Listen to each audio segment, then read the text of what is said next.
So we're going to talk about here some of the things that that you don't see about fatherhood, and things that men contribute to their kids that they don't even know they're doing. And these are important things to know, not only to understand biology and how things work, but if we want to fix things or make things better or understand what's happening and understand ourselves. So one of the lovely things about doing a panel in the afternoon is that all your introductory notes have already been said by somebody else by the time you get to this panel. But I did have a few things to add. Fathers play many roles in families. I was going to say something about commercials and the increasing numbers of commercials like this one that deal with father. You remember the Subaru commercials? The guy's giving his daughter the car keys, and stuff. There are a bunch of them now, and that's really changed a lot in the last couple of years. So one of the things as I looked into the research on fatherhood, one of the things I wanted to do was look at the things we think we know about fathers. So those of us who are fathers, and even good fathers and committed enough fathers to come to a conference like this, have all kinds of ideas about our relationships with our own fathers, what we think we learned or didn't learn, and we build a whole scenario of facts and thoughts and conclusions from our experience. Now, personal experience is great, and it informs, to share our personal experiences helps us understand what it means to be a father. But there are a lot of things that get into those stories we tell ourselves that actually aren't quite right. There are a lot of things going on in the psychology and the neuroscience and the biology of fatherhood where we sometimes don't correctly perceive what's happening. So what we'll do is talk about the science a bit here and what the science really shows to help inform our personal experiences, okay? And I did want to, I hope this doesn't take the edge off a really nice day, an interesting day talking about these things, but I thought this was important to mention. The new research on fatherhood comes at a time when fewer American fathers are participating in the lives of their children than ever before. Okay, I'm not talking about deadbeat dads. I'm talking about, in some cases, dads who are dying to spend time with their children and can't do it for a variety of reasons that often are legal reasons. So here's the statistic. I didn't believe this, but I've checked it. I've seen it in multiple places. Between 1/4 and 1/2 of American children of divorced parents, between 1/4 and 1/2 of those kids, never or almost never see their fathers. Okay, 1/3 of all children are born to parents who aren't married, up from 6% 50 years ago. Now it's 33%. So I think that's important to keep in mind when we think about fathers. There are a lot of things going on out in the world make it difficult for people to be good fathers. And it's not their cell phone or their screens. It's a lot of other things that are harder to solve in some ways. So with that cheery note, we'll move on to the science of fathers. Do you guys have any interest in who goes first or second, or does anything make sense? Okay. Okay, we'll work down the line. So James was introduced to you already, and he does all kinds of things with mice, among other things, to discover interesting things about fathers that I think he's going to tell you about. Okay. Well, pleasure to be here. Full disclosure, I'm a father as well. My daughter is 3 in a couple of months. And I was wondering, I have a few minutes to just introduce what we do we? So, sure. What to talk about in the kind of realm of science of fatherhood. So there's a few issues I'll try and cover, and then maybe in the Q&A, if you have questions, just ask me. So at Columbia, I'm a professor of psychology. I'm a behavioral neuroscientist. I study the neurobiology of parenting behavior, social behavior, and juvenile behavior too, so things like play behavior. I'm mainly interested in what neural mechanisms, what in the brain regulates those behaviors, the hormonal mechanisms. I primarily am an animal researcher because obviously to try and get to the nitty-gritty of what's going on with the neuronal level, we need to use animal models. But also done some research on human parenting too, and I guess one of my roles is to try and communicate to groups like this what we do know about the brain of mothers versus fathers. So I'll try and briefly cover that. I was interested just to hear there about the Dad 2.0, about how there used to be a lot of things called mum this, mum that, and then it turned into parental. I'm actually the organizer of a conference called the Parental Brain, which happens every 4 years, and we bring together all the leading world researchers on the neurobiology of parenting. And that used to be called the maternal brain. But about 2000, there was a decision, well, actually, rather than just cramming in 2 hours on dads on the last day, maybe we should embrace fathering. So it's still a very, very understudied topic scientifically compared to mothering and what's going on in the maternal brain, but there is increasing knowledge about the father's brain. That conference is actually going to be in New York next year. So as to some of the science, I thought first maybe tell you a little bit about the parental brain itself and differences between mums and dads. If I go on too long, just push me. I got my eye on you, don't worry. Okay. So roughly, if we look at all mammals, of which obviously humans are mammals, there's only about 4 to 5% of mammalian species where the father actually does anything towards the offspring. Most species, the father just, let's find a polite way of saying it, copulates and then leaves. That's his only involvement. I will come back right at the end to that's actually, there is a lot of things he's passing on through that act, but to the offspring, but that's pretty much all they do. But there are some species that we would call biparental. So the fathers do play a large role. And those species, you wouldn't necessarily know many of them. They're the kind of things like Jungarian hamsters, Mongolian gerbils. We studied those species a lot because we want to know, what makes those fathers be fathers? Why do they suddenly, when their offspring are born, why do they suddenly start engaging parentally? So we study those guys a lot. And it used to be thought that, it must be hormonal. So there must be some trigger that dad's testosterone decreases. They stop being so aggressive. They start being somehow more warm and fuzzy. And the other hormones you might have heard of, like prolactin and oxytocin, increase. Well, when you look at one species, you find that to be true. But then the next species, it's not necessarily true. And when you look in humans, there's a little bit of evidence that testosterone decreases when a father becomes a new father. A little bit of evidence that prolactin increases. But it's hard to really be conclusively sure that these hormones are what driving you to be parental. In actual fact, the more successful research has gone on to look actually at the brain regions that are governing parental behavior. So we know from mums, for instance, that there are certain regions of the brain, like the amygdala, that regulates emotional expression, like the hypothalamus that regulates a lot of motivated behaviors. That these brain regions are activated, they're very key for a mom who's a new mom to become very fully parental. And why do those brain regions suddenly activate when she has pups? Well, during this whole pregnancy thing, all these hormones change. Estrogen decreases, progesterone rises, and then oxytocin receptors is another hormone. Their receptors are increased. And at birth, she's ready. Her brain has been changed through this pregnancy. So obviously, dads don't go through pregnancy. We're supportive, but we don't have these changes. So what is it about a father's brain that changes? So we studied these other species to work out, well, what is changing? And I would say one really, really key finding is that it's experience with offspring that leads to changes in the brains of these other animals. So more and more experience with offspring, more and more interaction leads to permanent changes. And there's, I'll just briefly on this topic before I stop and do one final thing, is there's a really great paper published last year by a researcher in Israel called Ruth Feldman. And she scanned the brains of mums and dads. And importantly, the dads included groups of parents where it wasn't just heterosexual couples, so it's homosexual couples where there were 2 dads. To try and also a group of dads that were primary caregiver dads too, to look at what were the differences in the brains between mothers and fathers. And in the mums, you see similar brain regions to those animals being activated, amygdala, hypothalamus, areas involved in reward, like the nucleus accumbens.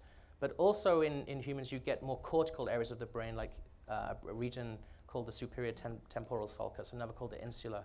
These are regions that are involved in theory of mind, in being able to read social signals, respond to cues.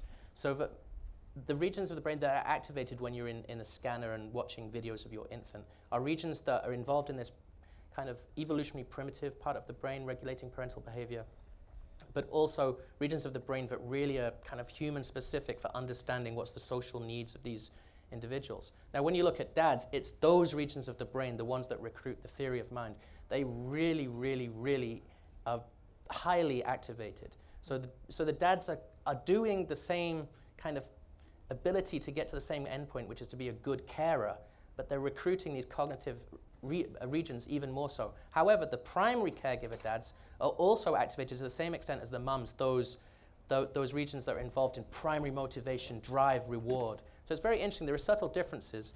The overriding thing is they're basically the same regions doing the same thing, but there are slight differences which might be due to the amount of experience that you have with interacting with children or offspring. So all the rewiring that happens when we become new parents, it's the experience and the involvement that really, really drives those experiences.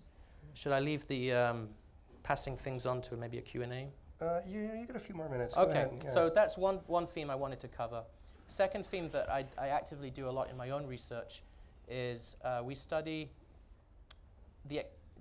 what dads pass on to their offspring over and above just genes. So we probably all know that offspring are 50% mum, 50% dad genetically. But there's also a new emerging biology that is become very hot in the last 5 years, I would say, which is called epigenetics, which means that you're not just passing on to your offspring when the sperm fertilizes the egg. It's not just genes you're passing on, but there's also a coating around those genes, a molecular coating. That's called the epigenetic marks. What they do is they regulate how much or how little of each gene is expressed in the developing embryo and fetus. And there's some great data from human studies looking at about how the experiences of dads during their lives can affect their offspring development. So in animals, we can do these studies where we'll expose, for instance, dads to drugs or toxins or really stressful social experiences. They then mate with the female, and then we take the male away. And we can see differences in their offspring compared to control dads.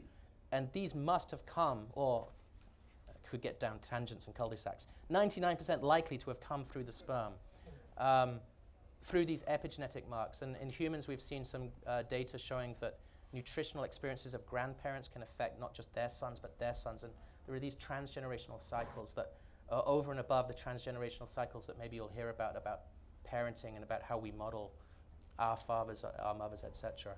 The very last point I'll make is to do with those little zebra finches, which is the other very important concept, I think, for dads, and it was brought up excellently earlier by Michael, is that one really important way that dads influence, not only in animals but in humans, their offspring, is the indirect fruit via the mother. So dads' experiences can really promote the way in which mothers can also interact with their offspring. This is the caring and for the mother, and you even see it in animals. These hamsters and gerbils that are expecting there to be two parents, if you take the father away and just leave the mother, she doesn't just cut down her workload by a half, but she gets very stressed, very unable to care for the offspring in the way in which she would like to. And that leads to consequences for stress, anxiety, etc. in the offspring. And for instance, in zebrafinch, they're a little bird species. The mums actually change the amount of investment they put into their offspring dependent on the interactions that they have with the fathers. So this is a kind of a global theme that we see in animal work and humans, but fathers affecting their offspring, not just through genes and this other epigenetic mechanism, but really importantly through the mum. There you go. Excellent. Michael Kimmel. Fascinating. So fathers are not from Mars, mothers are not from Venus, but we're all from planet parent, right? We have far more similar than we are different in the brain respect. I think that's great. I'm going to talk about social science. I'm a sociologist, and I'm the executive director of the world's only Center for the Study of Men and Masculinity. So I'm going to talk to you today with a radical proposition that I want to unpack, which is that fathers are men, which is to say that we need to talk about masculinity. And very often I find that the conversation about fathers ignores that. We get all gauzy and about our fathering, but we don't talk about masculinity. So I want to talk about how masculinity affects our behavior as fathers, our experiences. And I'm going to tell you a kind of a story about how we in social science have understood the changes in men's experiences as fathers. And then I'll talk at the very end a little bit about how it's affecting what I would say fathers to be. That is to say, those of us like myself who have sons. So here's the story.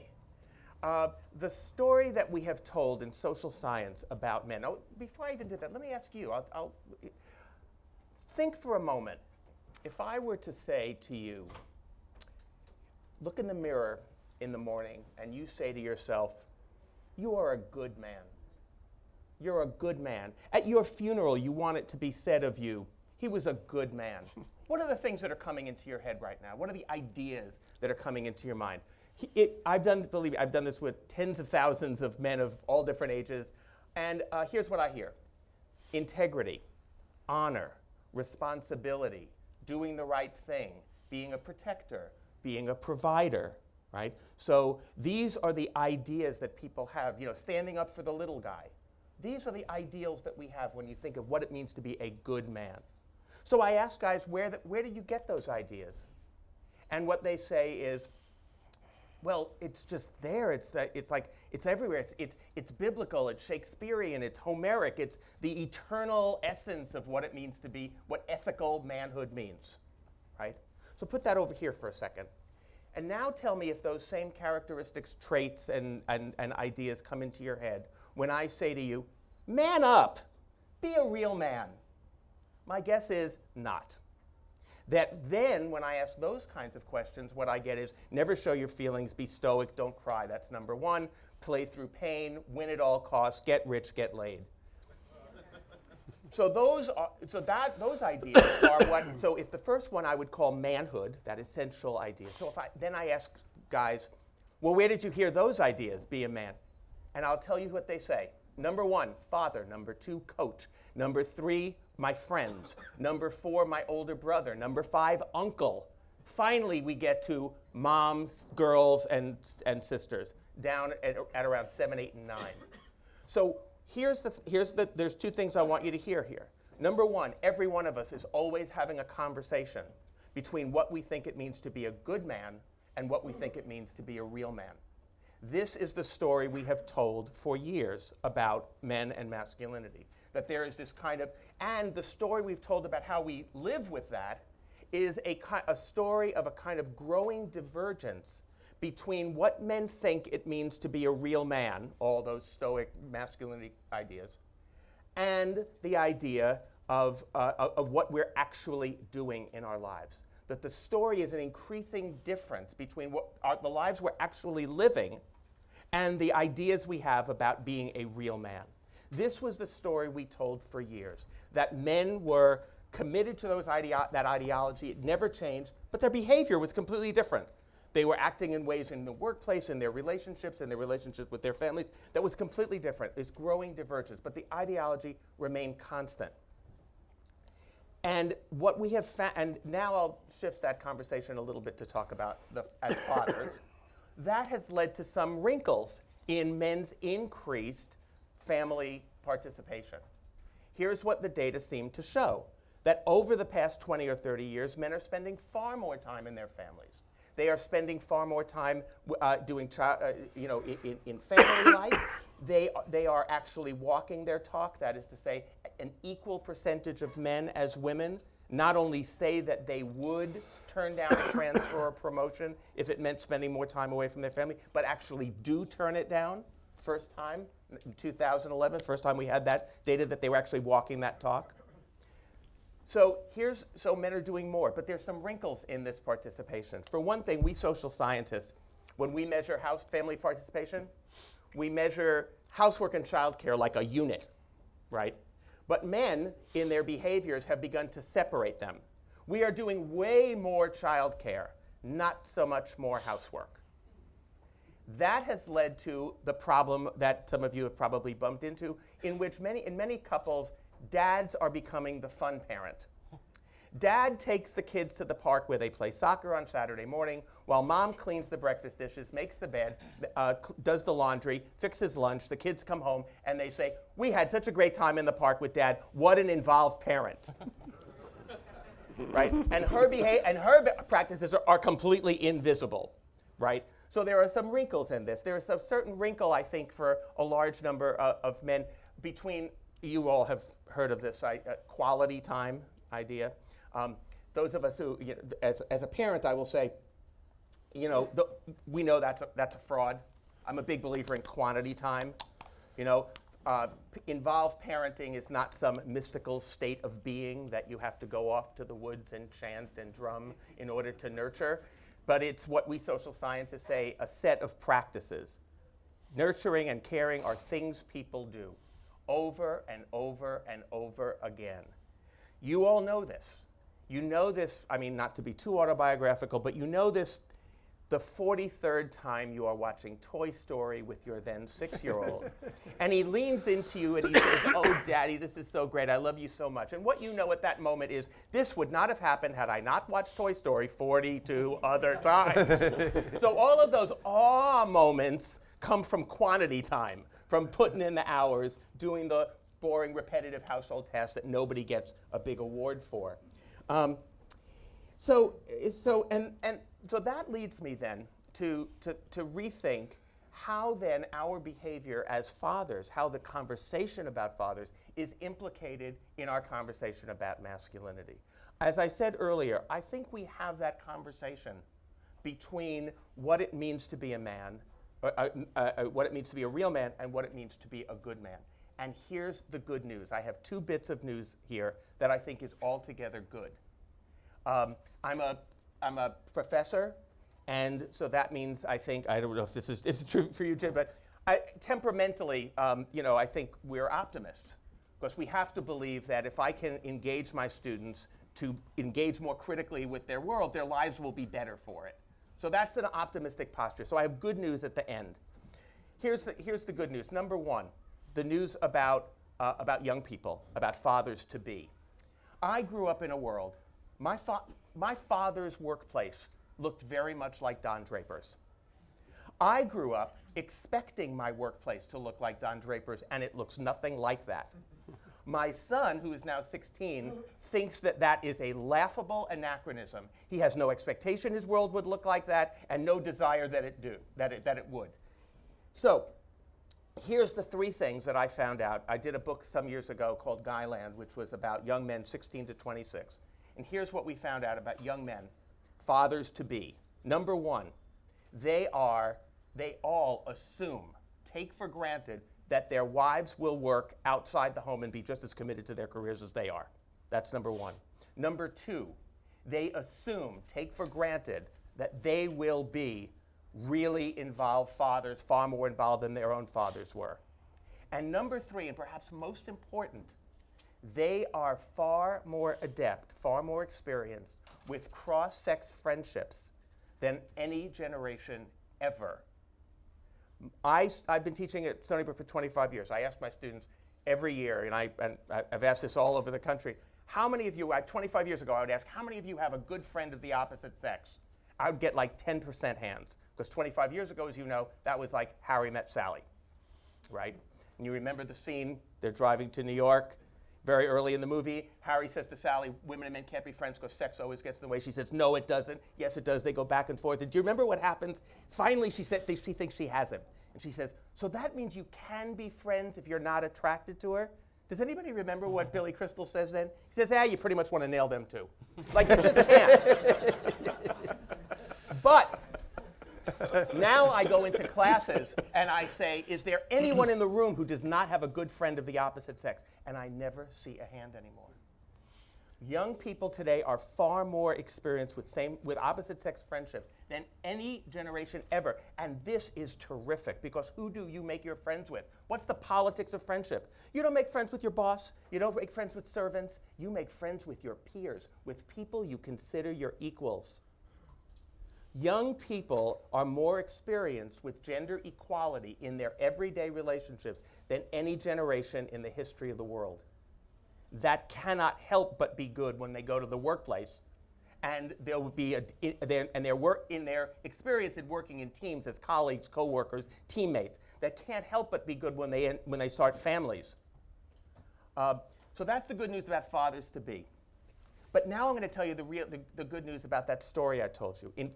The story that we used to tell in social science between what men thought it meant to be a real man and the lives we were living, which actually bore decreasingly any relationship to what we thought it meant to be a real man. For years, most of us have been doing this strategically. Okay, I know what it means to be a real man, but in this particular case, well, I'll be a little bit more this and this, and no one will see, or I'll figure out a way to finesse it. We were strategic.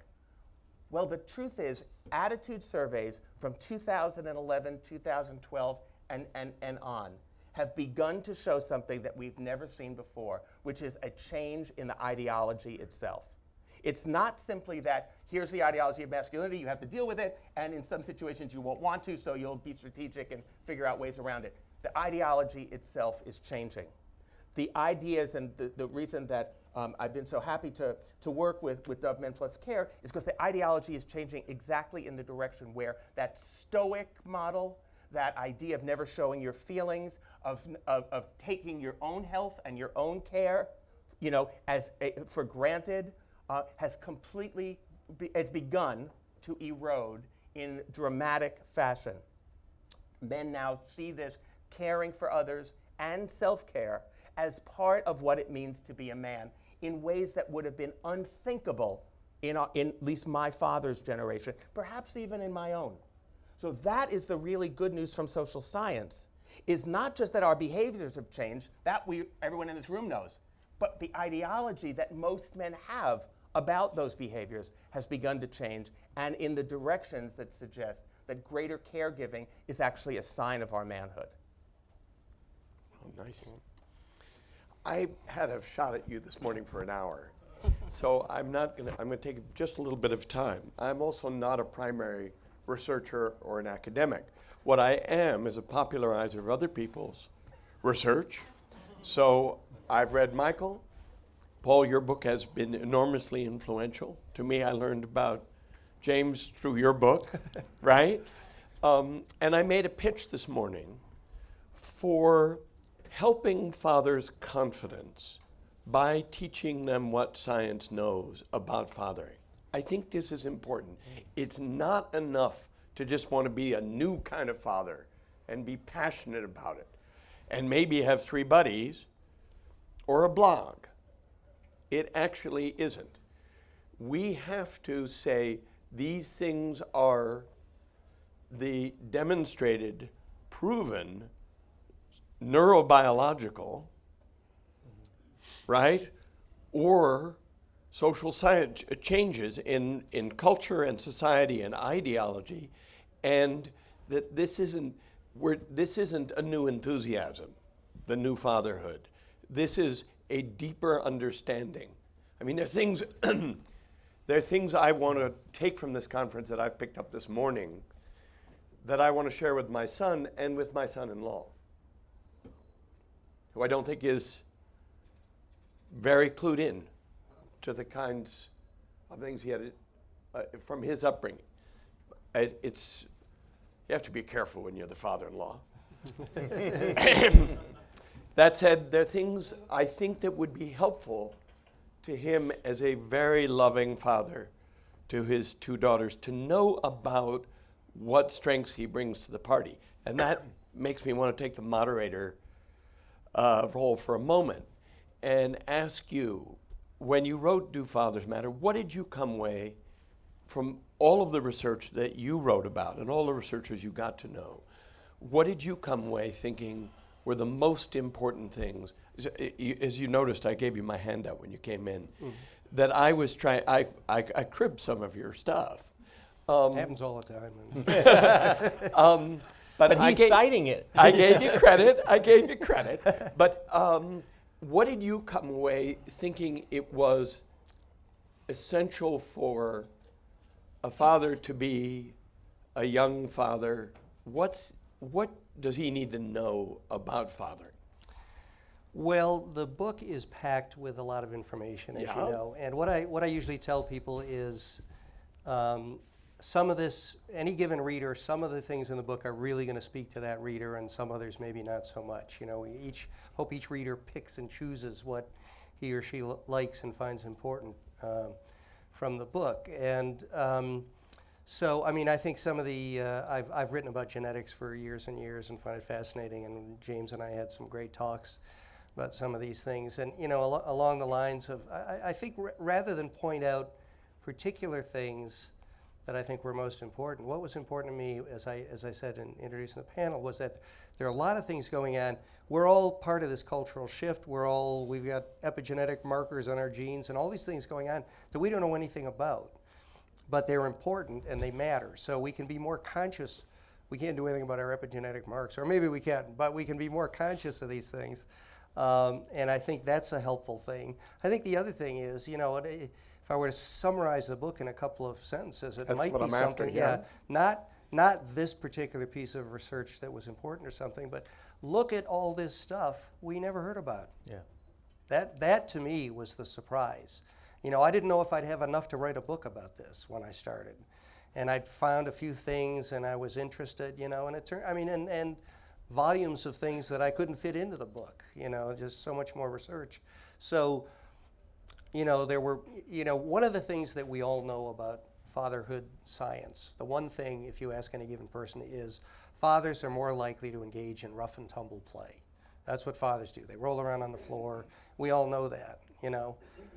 But except somebody had to find that out, you know. So a guy named Michael Lamb, who's a very distinguished senior father researcher in the late 1970s, put families in a room with a one-way glass and watched what happened. And guess what? The fathers rolled around on the floor more. And it was just the beginning. And this is like the late 70s. So we're talking 40, 50 years ago, that people finally said, maybe we should look at this. Maybe there's something interesting here. And Michael Lamb had to fight for permission to do these experiments, you know, and because everybody knew, you know, his advisor was a disciple of John Bowlby, who developed, you know, one of the most important things about theories about childhood development in the 20th century called attachment theory, which was very important and had lots of insight about, I would say it had lots of insight about parents and children, but it didn't. It had lots of insight about mothers and children. Fathers weren't part of the theory at all. And this became overwhelmingly the dominant way of thinking about these things. So when people wanted to study fathers, they had to push back again, because everybody knew fathers weren't important. Well, don't ruin your career, you know. So people pushed back, and a lot of things have happened. And sadly, a lot of those things are now all published in journals that science reporters don't look at for the most part. And so there's a growing group of people. Michael Lamb, who did this first research, every 3 or 4 years puts out a big fat textbook called The Role of the Father in Child Development, I think, with all kinds of interesting research, and it's just grown from a little, I've got all the editions, it was a little narrow thing, now you can barely fit it into your pack. And he collects all this research and all these things, but most of us don't know about these things. So I was trying to, like, you know, provide a kick in the pants there to kind of spread the word. Can I give you one little tidbit of Yes. new finding on the rough and tumble play? I just find this interesting. So this is the most kind of well-known difference in play interaction is that fathers are involved in, we would say rough and tumble. That actually comes from, okay, geeky, but that comes from the rat literature originally, because rats, they That's great. they roll around each other.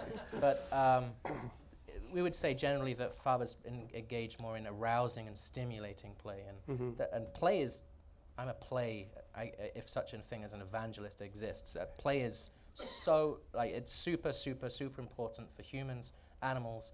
It's the time when young individuals can learn safely about the environment. They can learn about unexpected events. They can learn, practice things in a safe environment. So play is this behavior that enables young children to scaffold and learn about the world and relationships. So it's so important. And so this is not just May I add, it's different from homework. Yeah. No, I mean, we have crazy parents. They think childhood is about Yeah, true. getting kids to do homework. Yeah, Right. no, and Yeah, I love. Sorry, No, not from. No, I love play, so I'm a big advocate of that.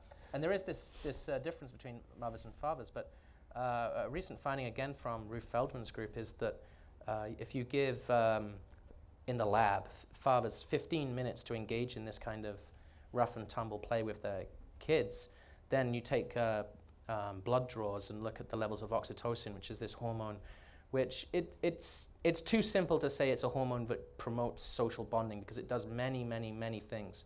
But one of the things it is involved in is increasing selective preferences for relationships, and it does have this bonding element to it. And that play behavior that you engage in as a father increases your level of oxytocin. But more interestingly than that, it also increases your child's. So the child never, this is an experience that they're receiving, and it increases their hormone level, and it increases this synchrony between the father and the child. So the synchrony is really the important thing. Synchrony is really about being able to respond appropriately to the cues and signals and the stress, and not just stress, but also the positive cues. And I'm going to stop there. No, The this play thing's great. reminds me of my wildly unscientific and inappropriate thing to say, which is if playing with your children raises your oxytocin level as a father, then playing with your kids might be a great way to improve your relationship with your wife. Because There are other things that raise it too, Yeah, it's true. Questions? Over here, something? Don't be afraid of the science. You can ask a question. It's okay. Sure. Yeah. When you talk about play, is there any distinguishing between the types of play, if it's structured play or unstructured, or like a team sport versus literally like rolling in the mud or whatever? Like, is there any differentiation between different benefits of different kinds of play? That's a great. Do you want me to yeah. take it? So that's a great question. There's many different types of play, obviously, and during early infant development, infants develop differently. So they start with solitary play, which is themselves, and then move on to parallel play, which is they'll do solitary play but kind of next to with, and start to exchange eye gazes with the individual they're playing with. Then they move on to collaborative and cooperative play. And there are that scaffolding of learning how to play is important. For instance, the collaborative and cooperating play is when children start to learn about turn-taking, which is, turn-taking is so important for everything. We're having conversations here, and we're constantly trying to pick up on cues about when we should stop talking and start talking. And that is a building block of being able to form relationships. So that's just one example. Doing a tea party and that kind of thing, and role model playing is another way in which you learn about relationships. So yeah. Could I? As a parent, then, are we just supposed to take the guide of the kids and like what they want to do? Most of the time. Most of the time you do not add much value to kids' play. Yeah. Most of the time. One of the, I gave a talk at the 92nd Street Y a few years ago at the parenting conference about the loss of free undirected play in American childhood.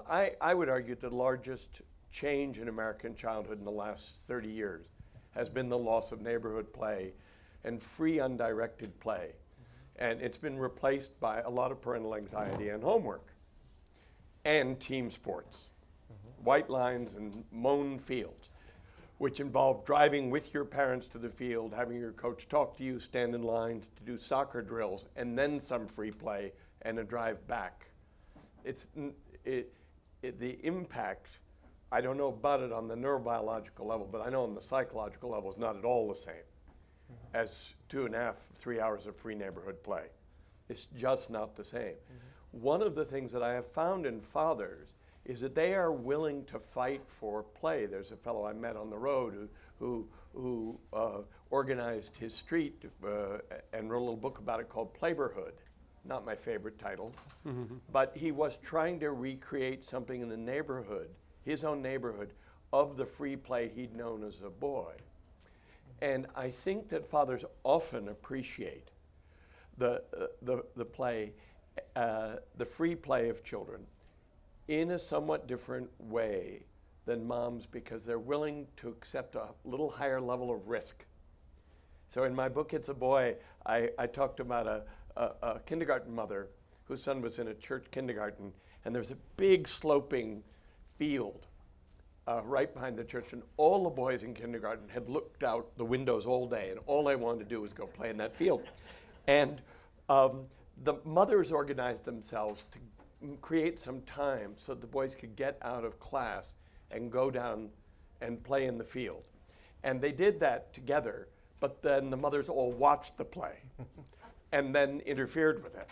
And the mothers then taught themselves to turn their backs on their sons and talk to each other and let them just play, and not try and supervise or monitor. We have a problem with the excessive organization and monitoring of play, in my estimation.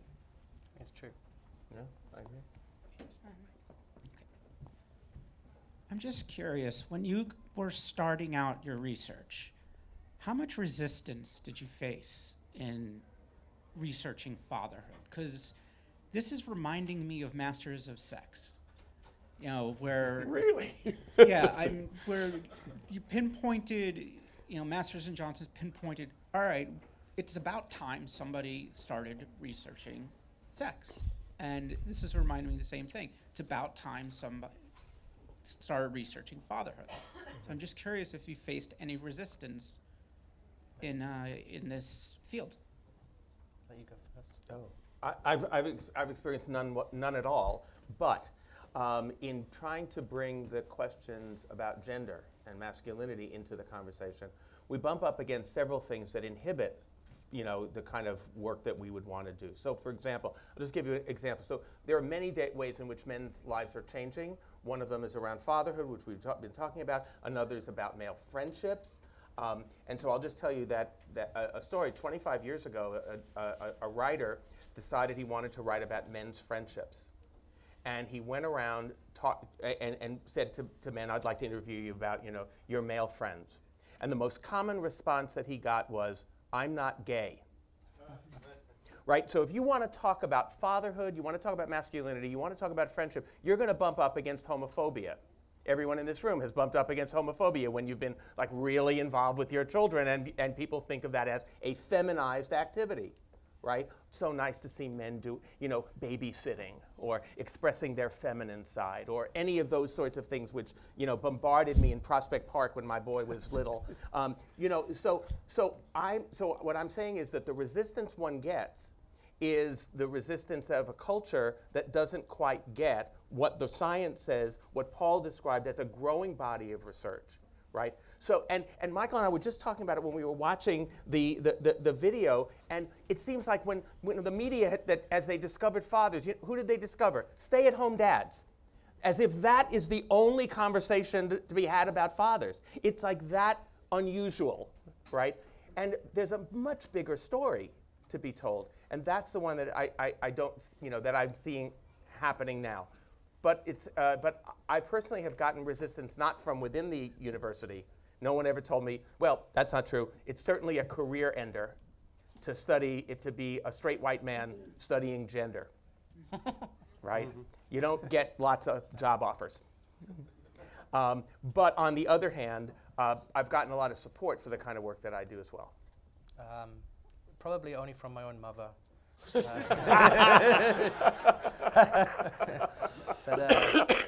no. Other than that, I would say that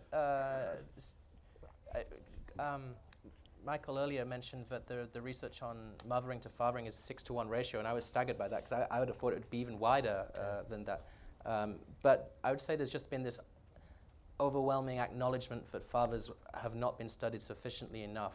And so, I mean, I'm obviously fairly young, and my career probably only started around 2000. Ever since then, everybody is very much, this requires investigation. So I'd say that the science is very willing to embrace it. Yeah.